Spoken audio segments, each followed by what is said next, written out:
54 বছর আগে আমরা একটা নতুন দেশ পেয়েছি।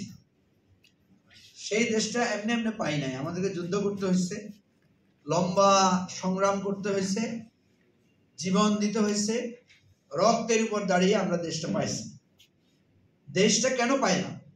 আগেও তো একটা দেশ ছিল।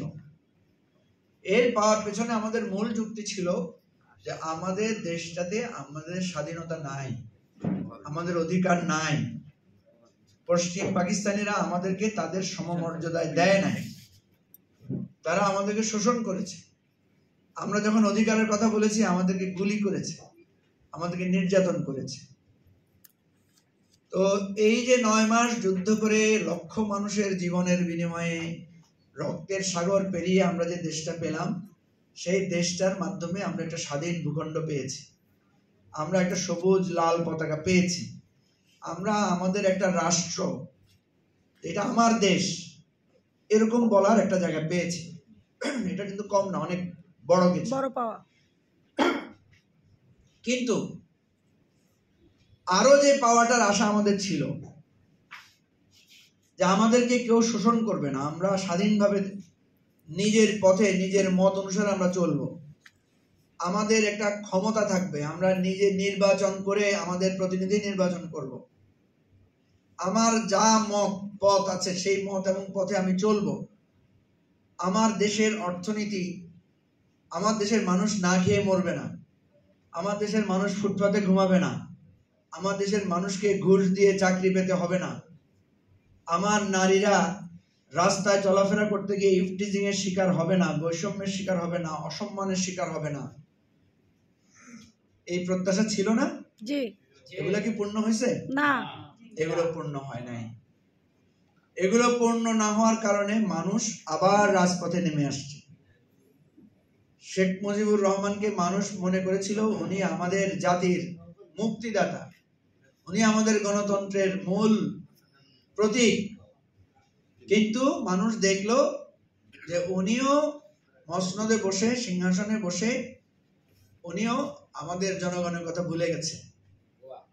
আমাদের দেশে দুর্ভিক্ষ দেখা দিয়েছে 1974 সালে, এবং 74 সালে দুর্ভিক্ষের সময় দেখা গেছে যে আওয়ামী লীগের নেতাদের বাসায় হুলস্থুল খাওয়া দাওয়া হচ্ছে, তাদের বাসায় আনন্দ উল্লাস হচ্ছে, তাদের সন্তানরা দামি দামি গাড়িতে চড়ছে, কিন্তু অন্যদিকে গরিব মানুষেরা না খেয়ে ডাস্টবিনে কুকুরের সাথে খাবার ভাগাভাগি করছে। যার কারণে মানুষ ক্ষুব্ধ হয়ে শেখ মুজিব, যাকে মানুষ মাথার উপরে স্থান দিয়েছিল, শেখ মুজিবের ক্ষমতাচ্যুতির পরে মানুষ আরো বেশি বিক্ষোভ প্রকাশ করেছে এবং ঘৃণা প্রকাশ করেছে তার শাসনের প্রতি।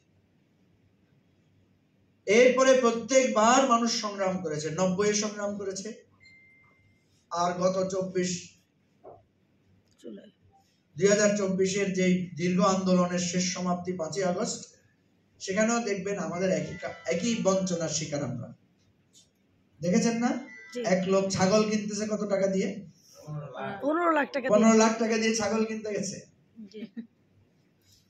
আর আমার রাস্তায় ফুটপাতে মানুষ না খেয়ে মরতেছে। এই অজস্র বঞ্চনার কাহিনী, লাখ লাখ কোটি কোটি টাকা পাচারের কাহিনী, মানুষকে রাজপথে গুলি করে মারার কাহিনী, গুম করার কাহিনী, সব কিছুর পরেও এক পর্যায়ে আবার মানুষ রাস্তায় নেমে এসেছে।